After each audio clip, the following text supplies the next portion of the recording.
you have written elsewhere in your content that marketing can still play an important role even after that initial sale has happened. So especially when it comes to customer retention and Yeah, customer expansion. success and customer expansion, yes. Yes. So on that note, like how do you go about in the context and through the lens of paid media, because that's the primary audience for this podcast, but how do you approach, targeting those people that are already customers in a way that doesn't feel intrusive or over the top, or like you're really kind of getting quite aggressive with your messaging to people that are already within your customer base?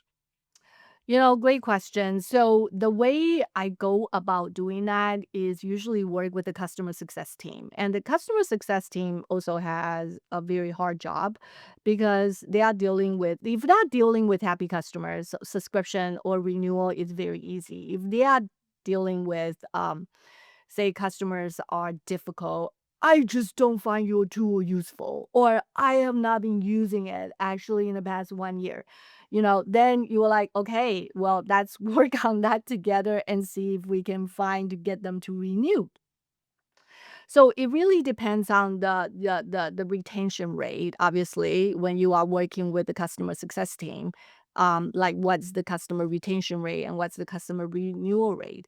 If the renewal rate is very high, you know what? As a marketing team, you can back out. You Mm. can just say, you know what, you're doing a pretty good job. You don't need my help. Yeah. But if the retention rate or the renewal rate is very, very low, I think marketing can actually provide a hand to help them. And a lot of time I call that win back campaigns, WIN, and the back, win back. And that's assume they are just kind of like at that stage or the mindset they don't want to renew, and what can you do to actually help them or convince them.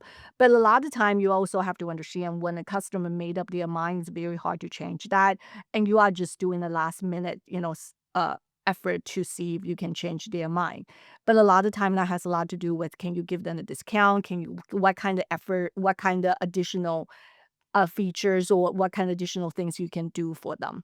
In addition to that, then what marketing can do is, I always feel like pay targeted campaigns very helpful because you know who they are already, and you kind of do a very targeted pay ads that usually help.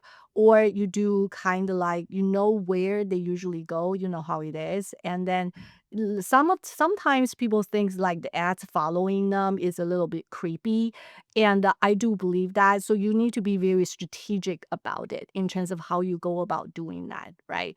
Or you can Mm. just do a very, very genuine and email outreach. A lot of times you have to work pretty hard on your copy.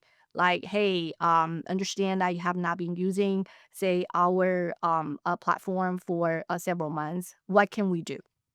Right? So you basically fall down to your sword and say, I'm here to help you. What? Tell me, what can I do?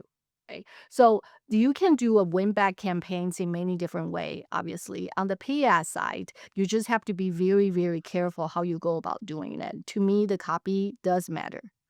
It Yeah. matters so much that I always tell my clients, spend as much time as you can on the copy, get it right, and then you don't want to sound creepy. The thing is, any kind of retargeting or any kind of ABN, it can sound creepy, and how do you balance that? That's the hardest part. Is that helpful? So I personally think there is a play to it. You need to work very, very closely with your customer success team and then create very, very customized outreach.